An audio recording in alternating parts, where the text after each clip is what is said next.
Welcome to Spirits and Supernatural. I am Jenny. I'm Dawn. This is episode 23. We're going to talk about Ellen today. Yay, Ellen. One of our two favorite Harvelles.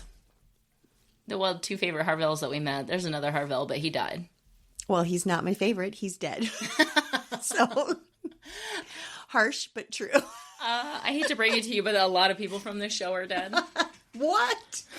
Maybe I'm watching the wrong show. I liked Ellen a lot. Did you like Ellen? She was fantastic. Okay, yes. So for Ellen, I was like, what drink should we do for Ellen other than just, straight up beer or a shot of whiskey?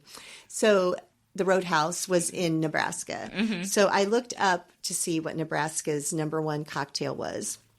So number one was a margarita.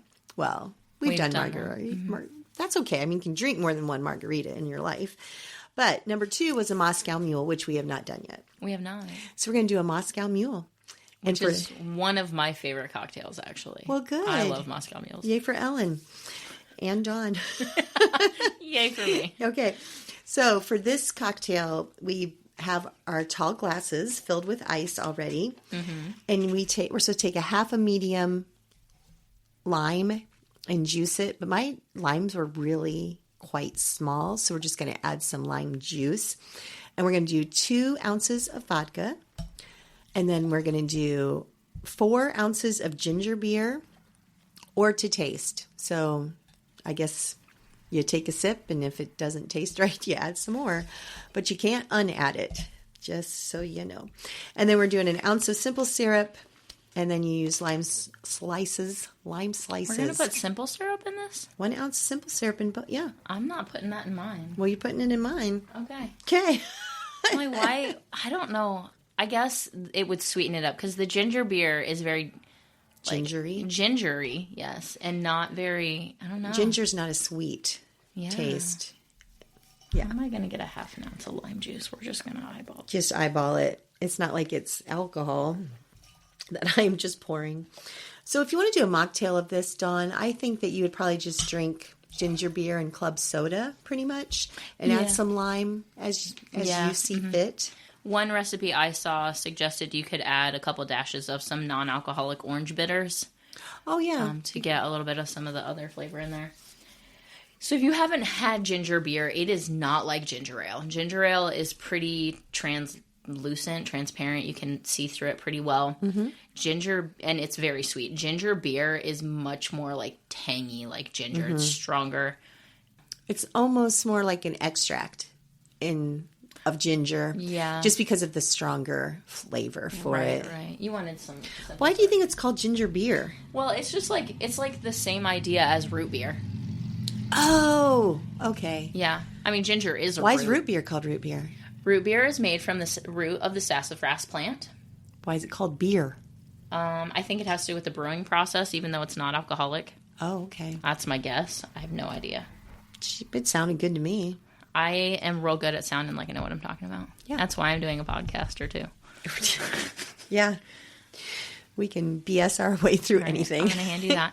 So the key to adding the ginger beer to this is that you pour it in slowly and you don't stir it too vigorously or you end up with a lot of fizz.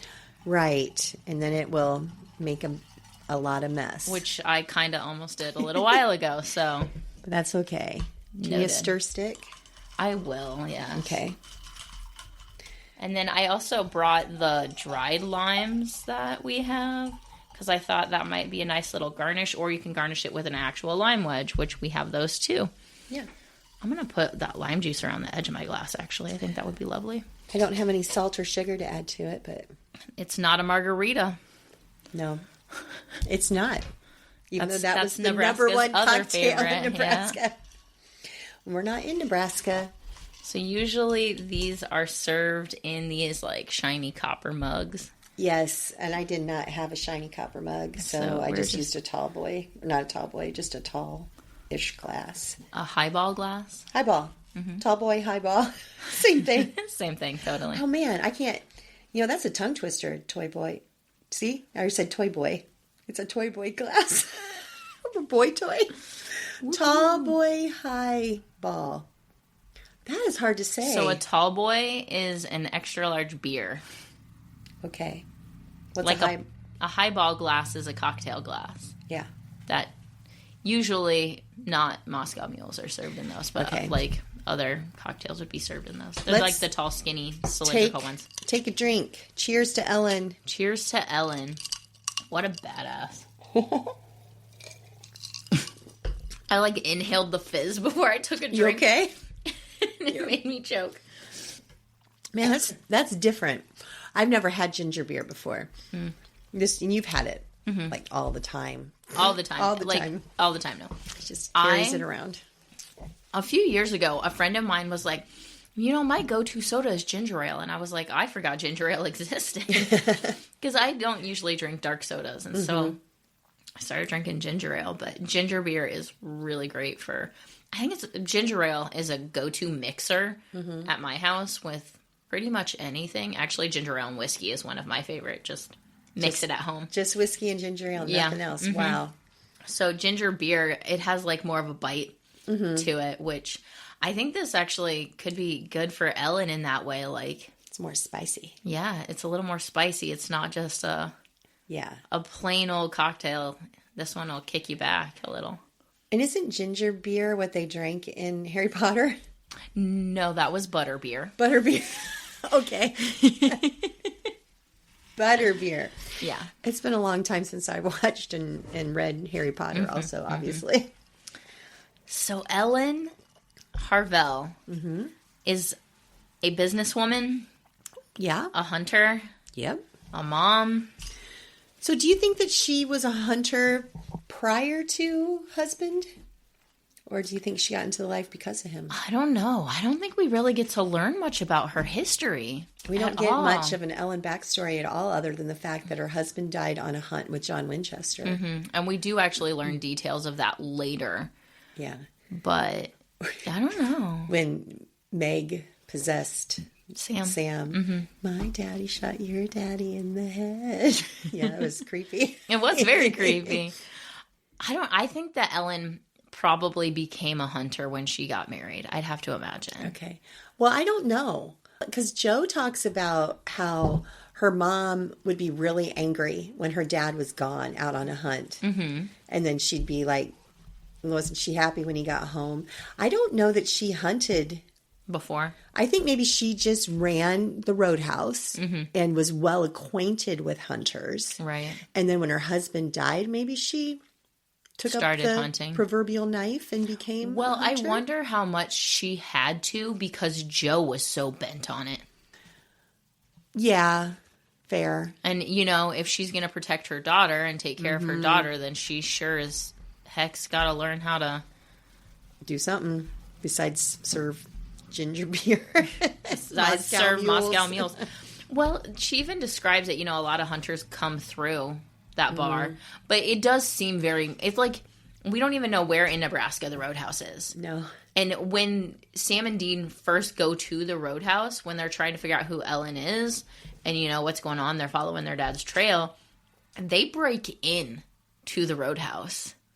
They, pick the lock on the front door because it looks abandoned. Yeah, they do. Because it's, in the middle of the day. And sure, hunters are not... A lot of bars aren't open in the middle of the day. Exactly. A lot of them don't open till 11 or 12 or something. Right. So, or even later, I guess. But, yeah, 11 or 12 is kind of in the middle of the day. I mean, the roadhouse...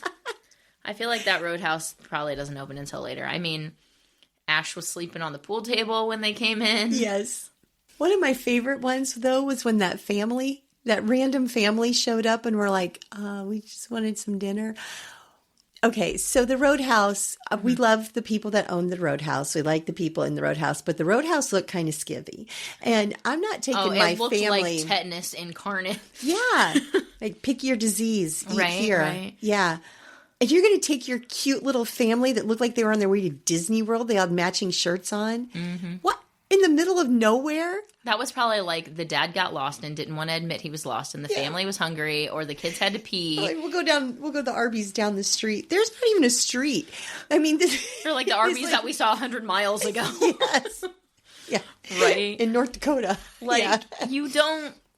you don't stumble upon the Roadhouse. I feel like that you're a hunter and it's a place you go on purpose. Yeah. Yeah. That was just very random. I don't know what writer thought. I mean, it was funny. Right. But it was very random. Well, maybe to, like, continue to, like, build up the reputation of, like, this is not a family establishment. This is a shady, weird place. Well, not weird, but, you know. Yeah. Nefarious? I don't know. Yeah. It's not a place that we probably would have stopped. I could see us only stopping there as if, like, we have to pee. We've got to find the nearest place. This is the kind of place you go to and you have to pee, but you don't sit down on the toilet. Oh, no.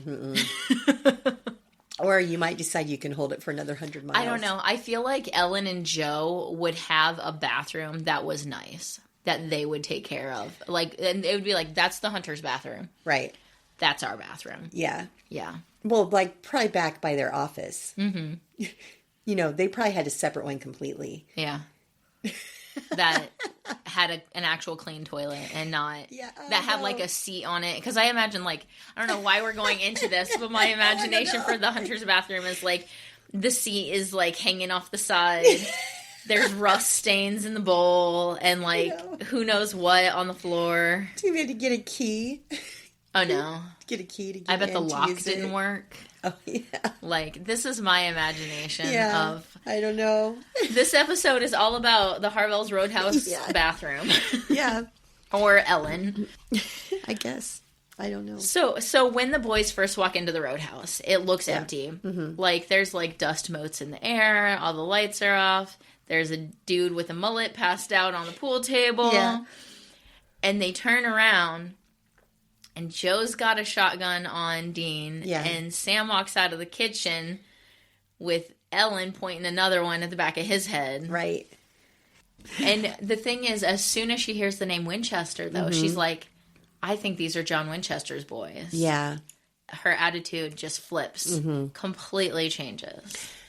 And her attitude changed again when she saw that Joe was having a little thingy thing for Dean. Oh.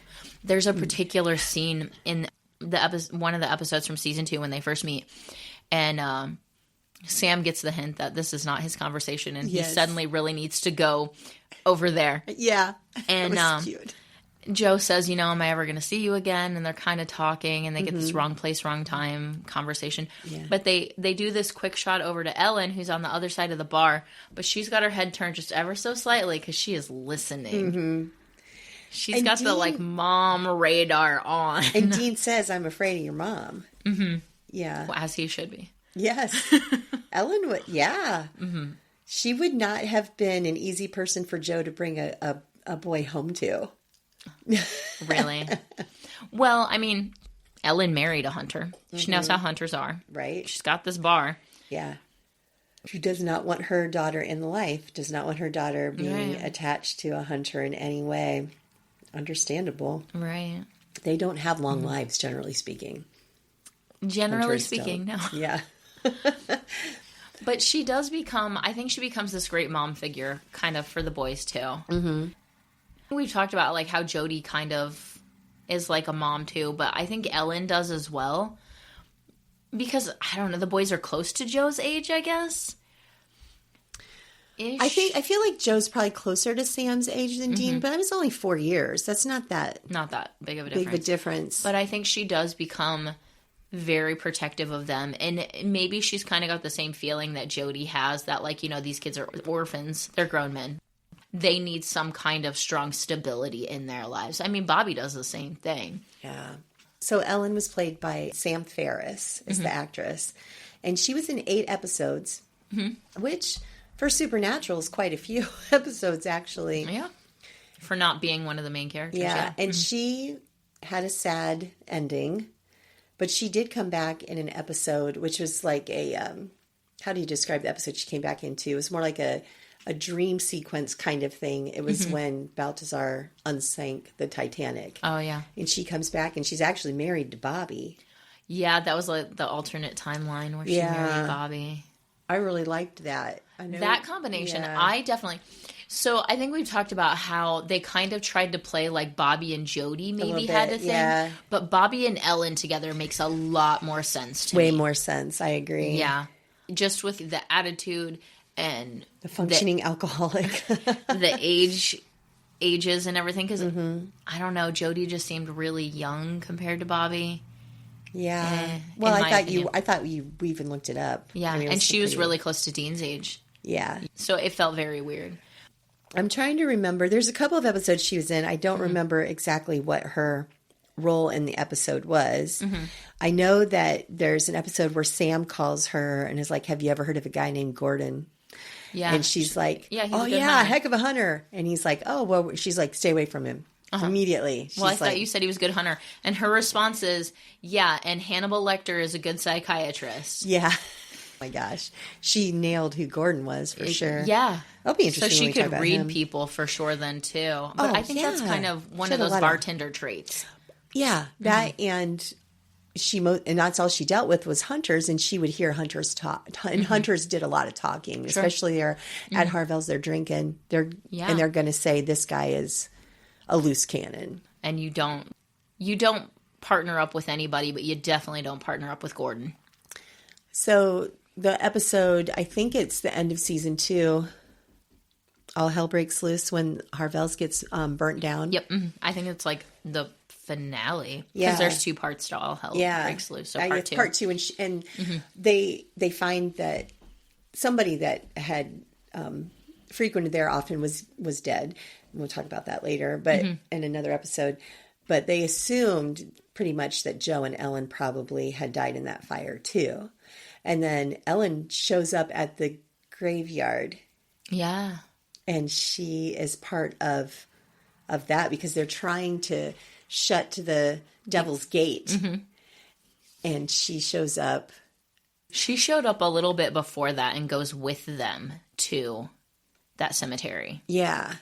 She showed up at Bobby's. Yeah. That's what it was. Yeah, she showed up at Bobby's. Because Bobby and Dean were outside talking, and they both hear something, and they turn around and they grab her. Yeah. And as soon as they realize it's her, I actually, stopped for a moment in that, because as soon as they grab her, and she knows in that moment she's safe because her home just got burned down and people she knows just got killed, she actually leans into Dean. There's, this hug thing and it's very emotional. She was in another episode called No Exit, and that was the one where her daughter Jo goes off to be a hunter, and she lies to her mom, and then her mom is comes. It's one of my favorites. They're in the car, and she's riding with Dean in the front seat, and the song he turns on Foreigner, Cold as Ice, and she just reaches over and turns it off immediately, and they're he's okay. Awkward. Yeah. He's like, this is going to be a fun trip home. A great drive back home. Because they're in Pennsylvania or something. I was thinking New York, but you're probably right. I don't remember back where it was. To Nebraska. It was going to be a long drive, no matter what. Yeah, for sure. Because she was really mad. She was a mother figure to the boys as well. Yes. In some ways. But there was still a little bit of a divide there because of the attraction between Dean and Joe. I think part of her struggle with the boys too, she was good to them, but you could tell because their dad was there when her husband died and the circumstances surrounding that, I think she kind of had a little bit of that, but I don't think she held it against the boys necessarily.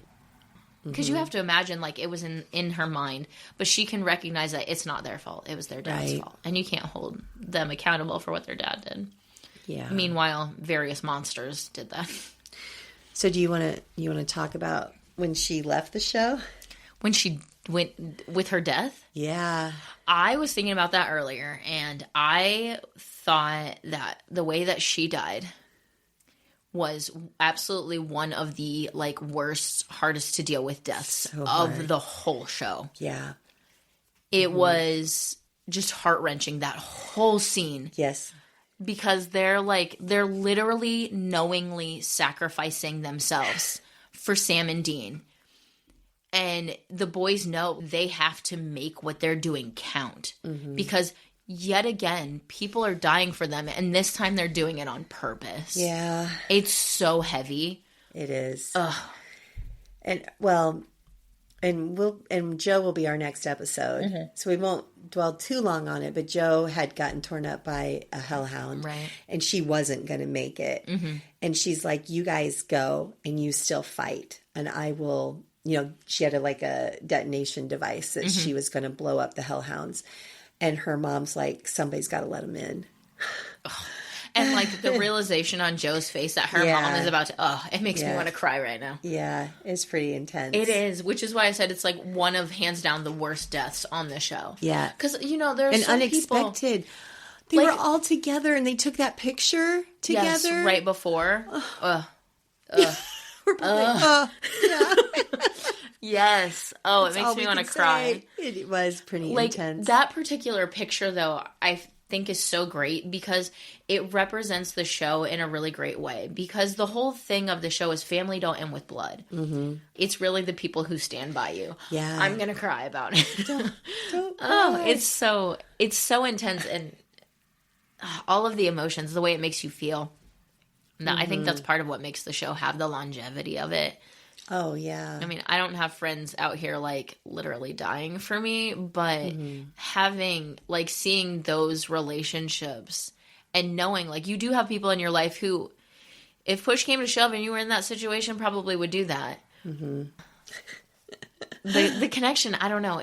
There's a lot of emotion, a lot of feelings that these writers were so good at making me cry right now. They were, and the amount of baggage that all of these people carried. Yes. The trauma. Yeah. Ongoing trauma. Yes. This wasn't just a one-off. They didn't just have a bad day. Yeah. They had long stretches of bad days. Yep. Years. Yep. Lives. So I noticed something when I was watching some Ellen episodes. In season 5, episode 2, Good God, Y'all. So this is the episode where War has the people in this town thinking that, like, everybody else is a demon. Yeah. So when Sam and Dean roll up and they're trying to get into this town, they roll up to the edge of this bridge and the bridge is blown out. And they can't, so they have to hike in. So as they're rolling up on this bridge, I was like, man, that bridge looks really familiar. It's the same bridge from the finale. It was used a couple different times. Yeah, it was used different times. So I looked it up today. So that bridge is called the Spur 4 Bridge, and it is in the North Vancouver Mountains. And you actually can't just drive to that bridge. You can hike to it, but in order to get there via vehicle, you have to get permits to go down service roads. Wow. To be able to get there, which, I mean, clearly they did. And then for filming, they would have had to, like, lug all this equipment up there. Yeah. But it's actually really beautiful. I found this video on YouTube of this guy who used, like, drone footage over that river creek that it goes over and everything. But it was just today. I was like, how many times have I watched this episode and never noticed that that's the exact same bridge from the finale? I was probably too emotionally destroyed during the finale to pay attention. I'm trying to remember one of the other episodes was when Dean is hunting for Sam and he calls Ellen. He's like, have you heard from him? And that we find out later that Sam has been possessed by Meg and he goes after Joe. But so the Ellen he uses her as bait, doesn't he? No, he goes after. He's going after people. You're right, because he kills another hunter. Yeah. We can talk about Meg possessed Sam in another episode. Yeah. But I just remember that it was like Dean is calling Ellen, like, have you heard from him? Have you seen anything? And she's like, no.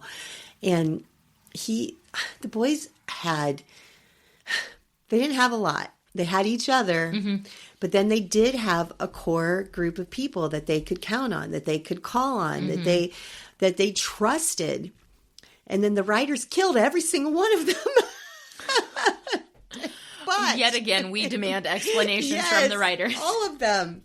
But I guess the show wouldn't have gone on for 15 years if they had kept everybody alive, I suppose. I don't know. I think a lot of the people that they had as allies, I don't know if they'd have been able to put them all in the same room together and not had a big fight.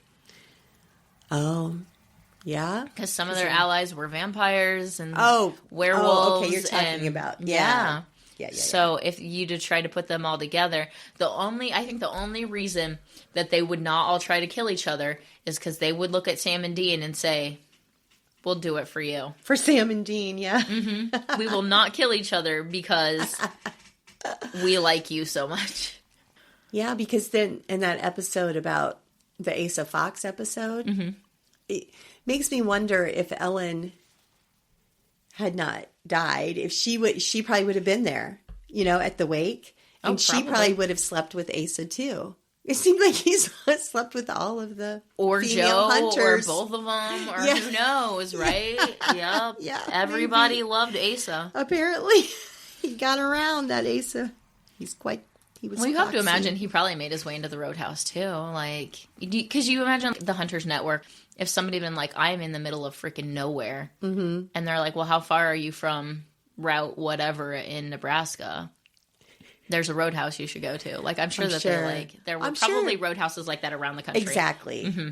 And I think that they were all out of the way places. They weren't like you're going down Main Street of Memphis and you're going to see a hunter's bar. No, they were out in the boondocks. They were out of way. Speakeasies. They're way, kind of hidden secret places. Not where that family came from. I can't get past that. I don't know where that family came from to try and get dinner. I got a story for you.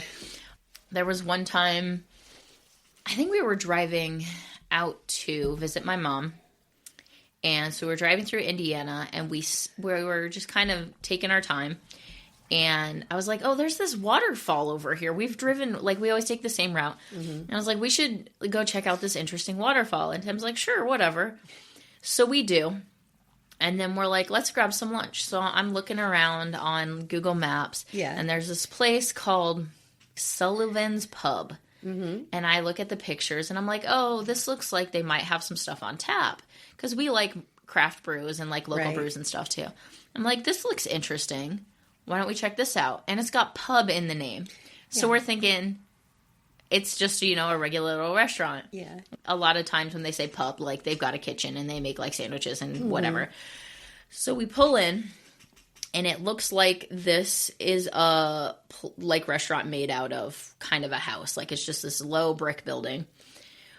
We go in and they got double doors and we open the first set of doors and smoke hits me, cigarette smoke. And I'm like, oh man, there must be a lot of smokers in here. We go in the second set of doors and I can see at the bar there are people sitting there smoking. And we're like, okay. So we continue in and I realize this is not a pub in the traditional sense? Yeah. This is some local little bar. All the locals are sitting around the bar drinking. There's people playing darts on the other side. Did they stop and just stare at you when you came in? Not everybody, but a couple people, especially the people at the bar, kind of turned and watched us. And we just walked in and sat down at a high top, and the bartender's like, I'll be with you in a minute. And it's literally this little gray-haired lady, local dive bar. And it was so funny, actually, because my husband ordered, a Blue Moon. And she brought it over in a glass that was, 10 inches tall. Yeah. Full up. And, we had, fried food, because that's what they have in their kitchen. Bar food is the best. Yeah. And the whole place, people are actively smoking. It smelled like cigarettes. And I was like, we're going to walk out of here smelling like we both just smoked a pack. Yeah, I couldn't have gone in. My allergies would have gone nuts with all that cigarette smoke. Yeah, it was definitely this place that you could tell had been there for a long time. And that the people that they served were, especially, whenever it had been founded, was probably, railroad workers. So it was very, a local, just a very local bar. Yeah. But, I mean, Harvelle's definitely looked dirtier than the place that we were in. For sure. But, kind of that vibe. So I'm trying to remember, I know that I should know this. Who burnt down Harvelle's? And it was probably demons. Hold up. It wasn't the Leviathans, because they come later and they burned down Bobby's. I was going to say, was it Leviathans, but no. Let's see if we can figure out who burned down the Roadhouse real quick. I've got the Supernatural Wiki pulled up. It was destroyed by demons, yeah. Yeah, okay. So it was probably demons under the direction of the yellow-eyed demon, because it was before the Devil's Gate. We were just saying, before the Devil's Gate had been opened. Yeah. You know what I thought was interesting? When they get into the cemetery and they see that, the boys are like, what is this? And Ellen immediately says, that's a devil's gate. Yeah, like, she she knew. knows. Yeah. Which just shows she knows her stuff, that she can recognize that. Mm-hmm. When the episode that we talked about in like the alternate universe or alternate timeline, and she's married to Bobby, and but in that episode, Rufus had died, which was like Bobby's Bestie. Nemesis best friend. His frenemy. Yeah. And he was drinking a lot. And the boys talked about, they're like, when is she getting home? And we had no idea who they were talking about. And then it's Ellen. And we're like, what? That was, I was surprised by that was who his wife was. Right. And she's making him dinner. And she talks about him drinking too much and then pours a bottle of beer into the chili. I don't know. I thought that was funny. I guess maybe the alcohol cooked off in the chili. But talked about him drinking too much and then just pours a bottle of beer into his dinner anyhow. Moderation? I don't know. I thought that Ellen was tough stuff for sure. Yes. You didn't want to mess with Ellen. No. That was one of the things when we were trying to figure out a cocktail for her, is I felt like we should have something that had a kick to it. Yes. It couldn't just be like some regular bar drink. It couldn't be like, whiskey and soda or something. Like, it had to be something that really gave you a punch. And the ginger beer definitely does. I would agree. Yeah. I think. I don't hate it. I didn't know if I'd like it or not. I'm glad you like it. Yeah. I probably won't drink. Like, I poured part of the bottle into my glass, but you can drink the rest of it. Okay. It's not bad. That, no. Are we ready to Yeah, I mean, rate? we already started talking about it, so Yeah. let's certify swig this Moscow Mule. So how well do you think a Moscow Mule matches Ellen? Do you think she would drink a drink like this? Do I think she would drink this? I mean, she might. She probably would make it stronger. She'd put more vodka in it, I bet. Do you think that... I just don't see her going to the store and buying ginger beer. Can you make a Moscow Mule with just regular beer? Because if you can, then she would definitely do that. It would be a completely different flavor, I think. Well, yeah. If you did it that way. I mean, I feel like... I don't know. Does ginger beer feel too fancy for Ellen? I don't know. I think... I'm going to just give it 3/4 of a swig to represent Ellen. I mean, even though it's like a Nebraska drink, I just don't see Ellen going to a grocery store and buying ginger beer. It just seems... I don't know how many other cocktails call for ginger beer, to be honest. So she probably This didn't is the have only it one that I delivered know with of. her alcohol. Yeah. But what, even in the episode where the roadhouse gets burned down, she ran out to get something. Yeah. I thought it was like pretzels or something. Yeah, it was. It was like pretzels. She ran to the store to get pretzels. But do you think she would pick up ginger beer? Maybe. I don't know. Maybe. It's Nebraska. But I just feel like hunters are probably drinking beer and they're probably drinking whiskey shots. I don't think that she probably made a lot of cocktails at Harvelle's. Do you think so? You know, I bet I could see some hunter out there being kind of eccentric and being like, you should have Moscow mules. Maybe. I mean, I'm sure there's got to be. I just did a quick Google search and I got 21 ginger beer cocktails in another article that's 22. So, I mean, I don't think that some hunter's going to order an Italian swizzle. Yeah. Which also has vermouth in it. So what do you think? How many swigs? How many swigs on this or one? Does it fit I Ellen? feel like I do have to agree with you. I think that, like, flavor profile wise, this does fit Ellen. I mean, it's got a liquor and it's got vodka, which I feel like makes sense. Ginger beer, which is kind of sweet, but is definitely, what does it say, bold and spicy on the label. Oh, that describes her for sure. I think describes Ellen. So I think as a character, this does match Ellen. Okay. Yeah. So you give it a 4? I don't know if it necessarily matches, like, the whole, like, vibe of Harvelle's Roadhouse. Right, but I think that a Moscow Mule does match Ellen pretty well. So what are you giving it? I think I'm going to give it a full swig. Okay. So then what about the mocktail ability? So a club soda with ginger ale is just kind of give you a watered down ginger beer, right? Ginger beer. Because yeah, ginger right. beer has no alcohol in it. Right. Yeah. Right. It's okay. not alcoholic. I said the wrong thing. So club soda with ginger beer. The soda is going to mellow out. And then add some lime. Yeah, and then add lime. The flavor, I don't think the flavor is going to be exactly the same, but it's going to be pretty close. Right, and you can always add simple syrup like I did to sweeten it up a little bit. So for mocktail ability, I think you get a pretty similar flavor with using soda instead of vodka. Yeah. I give it a full swig. Yeah. I don't like club soda personally, but I didn't drink the mocktail, so it doesn't matter. I think this was very easy to make. Oh, yeah. Everything was made in this glass. We weren't doing a shaker. We weren't doing anything else fancy. We weren't trying to light it on fire. No. It was super easy to make. We need to revisit that sometime and get that. We'll have to get a stronger proof alcohol. Yeah. But we will light something on fire. Our hair or something. My eyebrows. Yeah. So, full swigs on ease? Oh, for sure. For sure. Okay, so how about the taste of it? I love MOCK-SCOW mules. Like, A+ 1 full swig from me. I think I'm going to go with 3/4.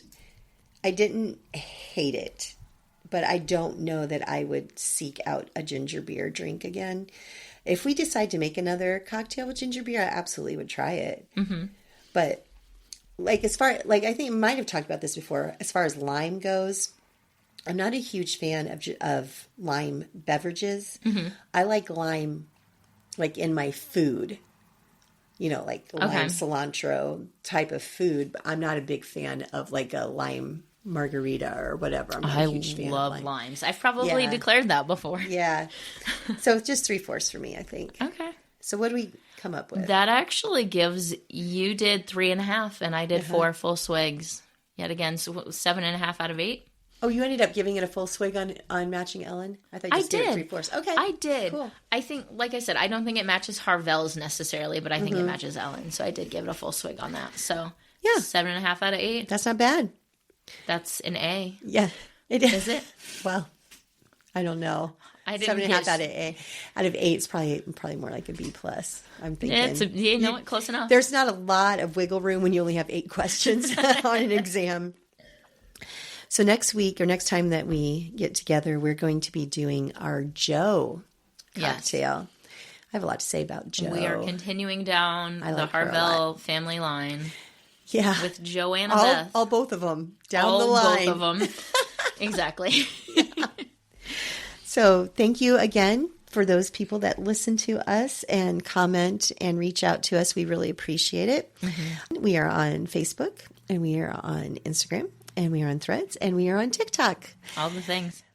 All right, thanks for joining us, and we appreciate it. Please continue to reach out to us if you want to be a part of the podcast. If you have a character that you just love and you want to say, hey, I'd love to join you guys. You don't have to come to our fancy studio, but you can reach out, and we can bring you in through Messenger. Hey, we are in a room that's not my living room. That's true. We're moving up. We're moving up. You can also email us, spiritsandsupernatural@gmail.com. I'm pretty sure is our email. Yeah, it is. It's right there. Okay. All right, guys. Thanks. Have a great day.